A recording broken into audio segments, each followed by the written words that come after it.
Hello बच्चों, तो आज हम पढ़ाएंगे अलंकार। हमारा चैनल है मोहम्मद हामिद। अगर चैनल में पहली बार आए तो लाइक कीजिए और सब्सक्राइब कीजिए। अब आगे हम बढ़ते हैं अलंकार की तरफ। तो अलंकार की परिभाषा क्या है? काव्य की शोभा बढ़ाने वाले शब्दों को अलंकार कहते हैं। जो काव्य की शोभा बढ़ाता है उसे हम अलंकार कहते हैं। जिस प्रकार आभूषण मानव शरीर की शोभा बनाती है, जैसे आभूषण कोई मानव पहनता है तो उसकी शोभा बहुत बन जाती है। उसी प्रकार जिस प्रकार आभूषण मानव शरीर की शोभा बढ़ा देता है, इसी प्रकार जो शब्द या वर्ण काव्य की शोभा बढ़ाते हैं उसे हम अलंकार कहते हैं। अब अलंकार के भेद कितने होते हैं? अलंकार के दो भेद होते हैं। हम शब्दालंकार है कि अर्थालंकार। और शब्द अलंकार के कितने भेद हैं? 3। अनुप्रास अलंकार, यमक अलंकार और श्लेष अलंकार। अब अनुप्रास अलंकार किसे कहते हैं, यमक अलंकार किसे कहते हैं, श्लेष अलंकार किसे कहते हैं, ये अभी बताता हूँ।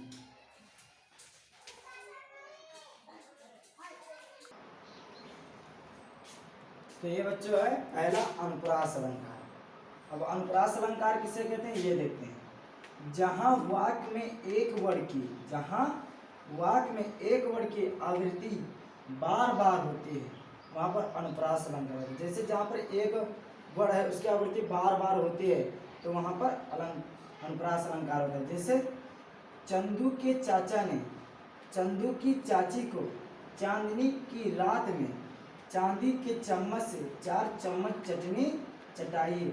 क्योंकि यहाँ पर देखिए चा बार बार रिपीट हो रहा है तो यहाँ पर तुरंत जान जाइए कि अनुप्रास अलंकार। जहाँ पर एक वर्ड की आवृत्ति बार बार हो वहाँ पर जानिए कि अनुप्रास अलंकार है। जैसे एक और है तरनी तनुजा तर तमान तरवर छाए, ये भी अनुप्रास अलंकार में है।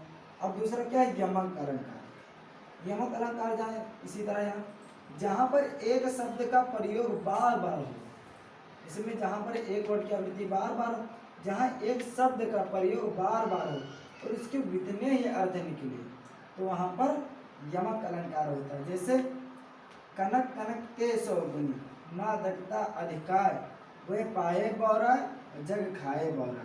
पहला कनक का मतलब होता है सोना, सोना मतलब धातु, ये धातु है। तो अगर सोना आदमी पा जाता है तो बौरा जाता है। और दूसरा कनक का मतलब होता है धतूरा, अगर आदमी धतूरा खा लेता है तो भी बौरा हो जाता है। ये हमारा यमक अलंकार हो गया। अब हम तीसरा श्लेष अलंकार देखते हैं। तो इसका स्क्रीनशॉट ले लीजिए।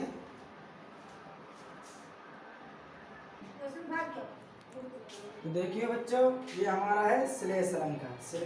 श्लेष अलंकार की परिभाषा देखते हैं।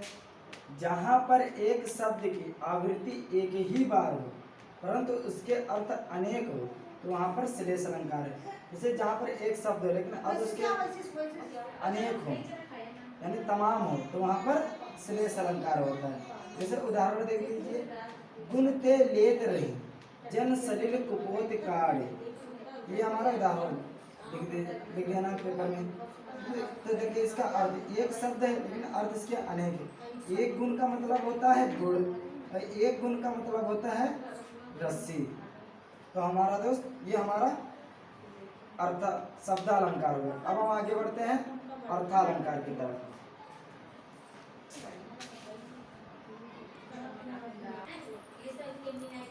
तो हेलो बच्चों, ये हमारा है दूसरा अर्थालंकार। अब अर्थालंकार की परिभाषा देखिए। साहित्य में जहाँ पर अर्थ के द्वारा रोचकता उत्पन्न होती है वहाँ पर अर्थालंकार होता है। जैसे सुंदर बदन कलाधर, जैसे चंद्राय के समान शरीर बतलाया गया है। जहाँ पर यह चंद्राय के समान मतलब चंद्रमा के समान शरीर को बतलाया गया है तो यहाँ पर अर्थालंकार। अर्थालंकार के भेद हम देखते हैं। अर्थालंकार के 7 भेद होते हैं। कौन कौन से ये देखते हैं।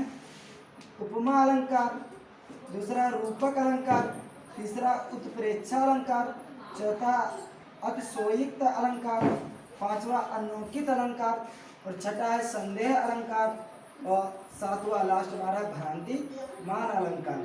तो ये हमारा अर्थालंकार के। अब हम आगे बढ़ते हैं, उपमा अलंकार किसे कहते हैं, ये हम देखते हैं उपमा अलंकार किसे कहते हैं।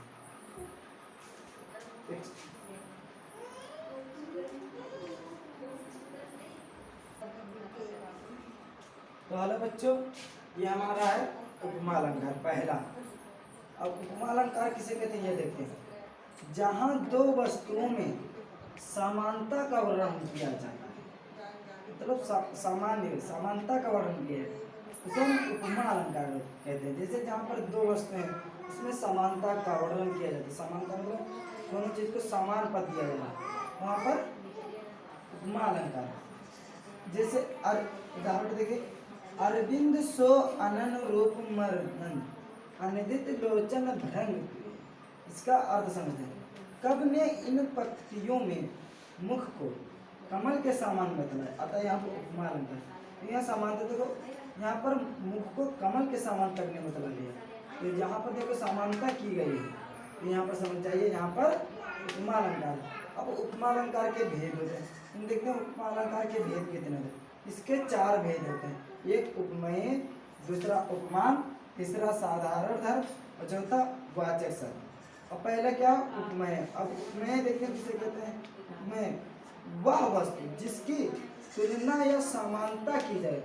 वस्तु देखिए, वह वस्तु जिसकी तुलना किसे, तुलना या समानता की जाए, वहाँ पर उपमेय अलंकार होता है। जैसे ऊपर के उदाहरण में आनंद ले, ऊपर के उदाहरण में आनंद ले लीजिए।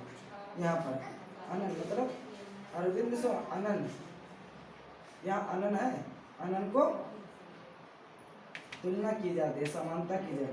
तो ऊपर के उदाहरण में जैसे आनंद, ऐसे हम लिख लेंगे, ऐसे लिखे देंगे ऊपर की उदाहरण में क्या, आनंद।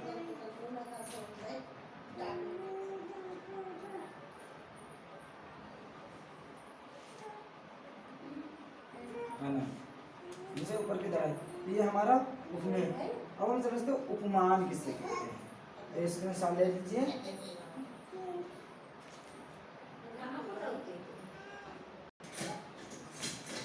ये बच्चा हमारा दूसरा है उपमा।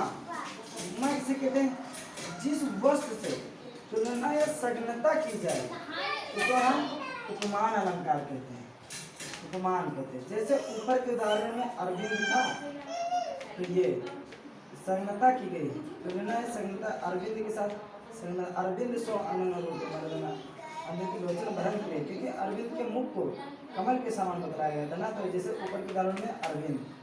और साधारण धर्म में देखते हैं तीसरा, जिस गुण की समानता की जाए, समानता की जाए या प्रकट की जाए, उसे हम साधारण धर्म कहते हैं। जैसे ऊपर के उदाहरण में मरनंद, यहाँ पर देखिए।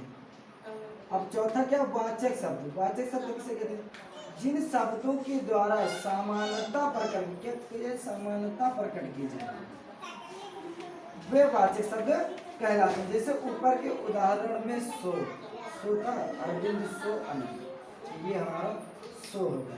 तो ये हमारा उपमा अलंकार के भेद हो गए। अब हम मेन टॉपिक पढ़ाएंगे कौन कौन से। अब दूसरा रूपक अलंकार पढ़ाएंगे, तीसरा उत्प्रेक्षा अलंकार पढ़ाएंगे, 5 अलंकार पढ़ाएंगे। मेन में पढ़ाएंगे, इतने सातों नहीं पढ़ाएंगे, क्योंकि मेन जो एग्जाम में आते हैं ज़्यादातर वही पढ़ाएंगे मेन टॉपिक वाले। तो बच्चे इसके स्क्रीनशॉट ले सकते हैं।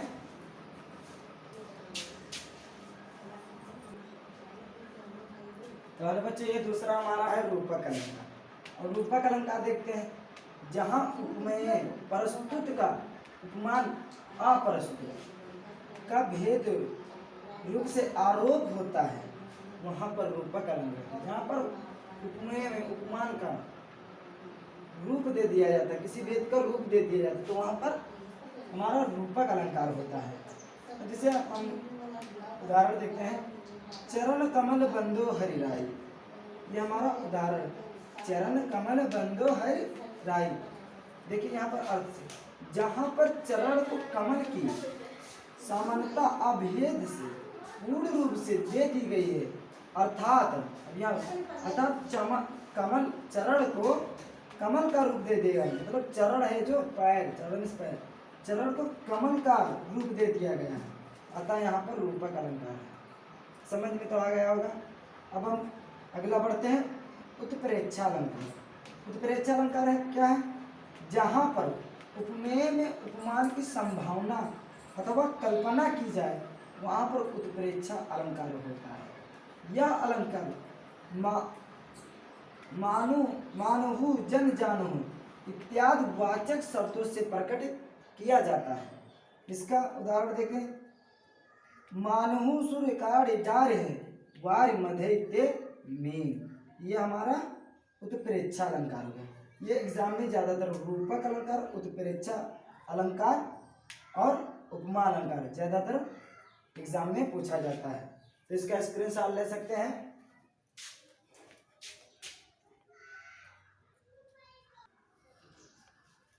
तो हेलो बच्चे, ये हमारा है चौथा अन्नोखित अलंकार। अब अन्नोखित अलंकार देखते हैं किसे कहते हैं? जहाँ प्रस्तुत के द्वारा अप्रस्तुत का वर्णन किया जाता है वहाँ पर अन्नोखित अलंकार। अतः ऐसे ही समझ ले, अतः किसी बात को दूसरे पर ढाल कर कहा जाता है।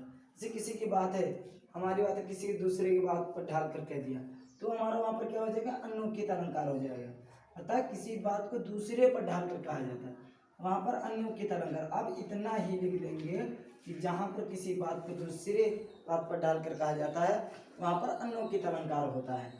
अब इसका हम उदाहरण देखते हैं। माली आवत देख कर कलियन कली पुकार, बहुत अच्छा याद है। माली आवत देख कर कलियन कली पुकार, फूले फूले चुन लिए कल ही हमारी बारी। ये हमारा दोहा हो गया, उदाहरण में।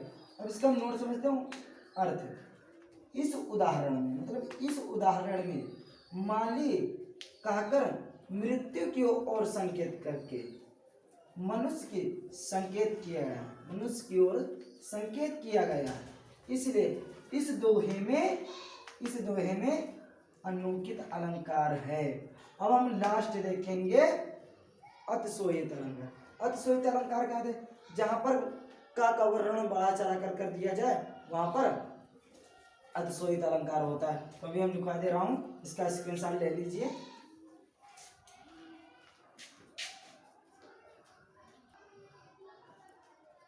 तो हेलो बच्चों, ये हमारा है अतिशोहित अलंकार। अब अतिशोहित अलंकार देखते हैं इसके क्या होता है। जहाँ पर का वर्णन बढ़ा चढ़ा कर दिया जाए वहाँ पर अतिशयोक्त अलंकार होता है। जैसे जहाँ पर का वर्णन बढ़ा चढ़ा कर दिया जाए तो वहाँ पर अतिशयोक्त अलंकार होता है। जैसे पानी परत को हाथ छुयो नाय, नैनन के जल सो पग धो, ये उदाहरण आप लियो। और दूसरा उदाहरण हम देख लेते हैं। ये वाला तो बहुत ही आसान है, सबको याद है। ये भी वो ऐसे आसान है, सभी लोग को याद रहता है, कच्चे 6 साल की किताबों में है। ये देखिए, हनुमान की पूछ में लगल न पाई आग, लंका सारी जल गई निशाचर गए भाग। ये हमारा 5 हो गए। अब हमारे 2 अलंकार बचते हैं। एक बचता है संदेह अलंकार, एक बचता है भ्रांतिमान अलंकार। तो हम बता दे रहे हैं कि संदेह अलंकार किसे कहते हैं। जब वर्णन इतना संदेहपूर्ण हो कि किसी वस्तु का निश्चित न होने पाए तो वहां पर संदेह अलंकार होता है। जैसे उदाहरण इसका समझ लिए, सारी बीच नारी है कि नारी बीच सारी है, सारी ही की नारी है कि नारी की ही सारी है। ये हमारा हो गया संदेह अलंकार। फिर से बोल दे रहा हूँ, लिख लेना। सारी बीच नारी है कि नारी बीच सारी है, सारी की ही नारी है कि नारी की ही सारी है। ये हमारा हो गया संदेह अलंकार। अब हमारा आखिरी बचता है भ्रांतिमान अलंकार। तो भ्रांतिमान अलंकार किसे कहते हैं? किसी एक वस्तु को भ्रम से दूसरा वस्तु मान लिया जाता है, वहां पर भ्रांतिमान अलंकार होता है। जैसे हम एक वस्तु में उसको भ्रम से मैंने दूसरा वस्तु मान लिया तो वहां पर क्या होगा? हमारा भ्रांतिमान अलंकार। जैसे उदाहरण, बिन विचारन परवीसन लगे, नागसुंड में प्याला ताहु कार्य, और ऊक भरंग लियो उठाए उतार। ये हमारा हो गया भ्रांतिमान अलंकार। अगर वीडियो पसंद आई हो तो लाइक कीजिए और सब्सक्राइब कीजिए और हमारा चैनल मोहम्मद हामिद पर जाएं, हमारा वीडियो सॉल्यूशन मिलेगा और देखिए। धन्यवाद।